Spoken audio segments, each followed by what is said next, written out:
Okay, so this is recording now, Mike. Okay. So this is Ben at the Independent Bloghorn here to interview Mike Lee.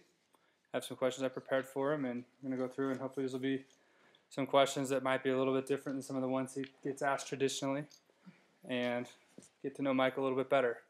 So Mike, the first question I have for you is that I've known you better than a lot of people who will vote for you, and it's been interesting for me to see how a man that I know pretty well, how he can be so thoroughly distorted as the translation of who he is filtered through different media sources.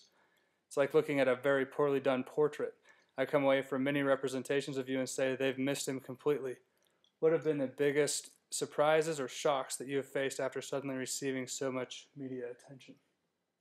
I think the biggest single shock that I've had was the mailer that went out about 48 hours before the state Republican convention that fraudulently suggested that it had come from me. It had a picture of me in front of the Salt Lake Temple, had a picture of Senator Bennett in front of the U.S. Capitol, and said, which candidate better represents Utah values? It was made to look as if I had sent it out.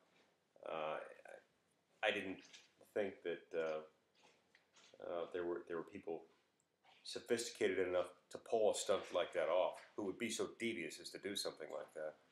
I was also shocked at the fact that a lot of people apparently did believe it came from me. Anyway, that was a real shocker and continues to be to this day. We're going to find out who did that, and we'll bring him to justice. Well, let us know when you do.